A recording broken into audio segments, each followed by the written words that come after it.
So it's going to be also video. Okay, we are here with Andrej Kurnik, and which is associate professor at the University of Ljubljana, social sciences, and also an activist of the Rock Social Center.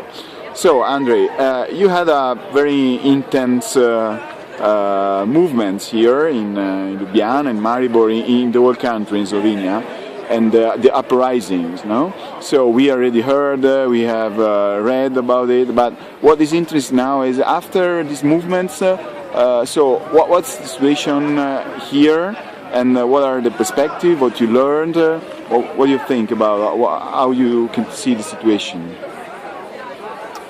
So as you mentioned, there were uprisings, which are really massive expression of indignation. Now the situation has calmed down a bit for various reasons. Also there is new government, so we really don't know how the new policies are going to affect the life of the people and so forth. But what movements are doing now, I think that they're studying what has happened in the uprisings, and we're trying to understand what to do next, because the crisis of representative politics is not going to be resolved. The crisis, economic and social, is even going to deepen. So we can expect soon kind of new mass expression of indignation in the society. Apparently the problem of the movements is that they kind of lost the contact with the basis, and all the organizational so-called realities lost kind of this contact. And I think that now what has to be done is really good militant research in the territory to really understand the social composition, to go outside of this daily political discourse, about parties, about the elections, and the elections are probably not going to come anyway, but really to go in the territory and to have some serious work done, because I think that we really didn't comprehend exactly what has happened in those days of the uprisings, and also the political establishment and the media made everything possible to reduce the discourse of those uprisings, trying to reduce it in a way to prepare the terrain to fix the crisis of representative politics.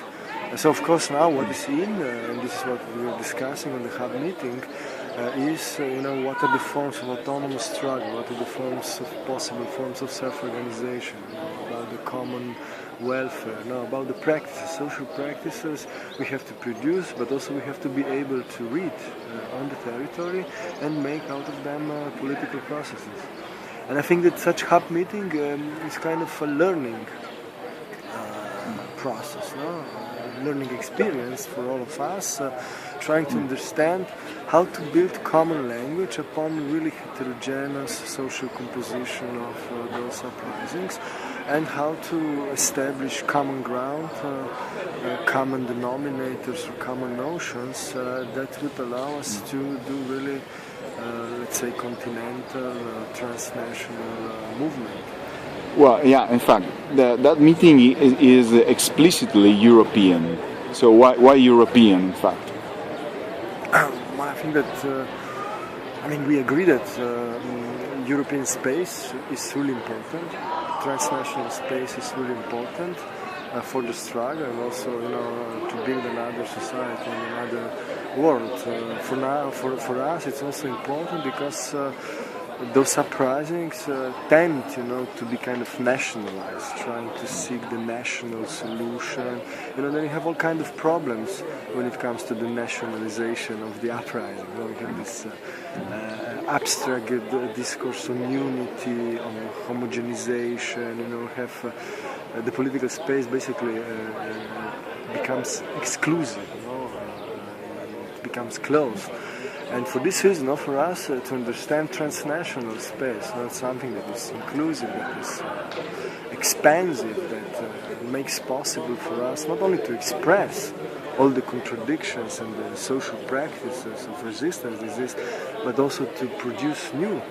I think this is kind of crucial. Well, thank you. Thank you. Are you satisfied?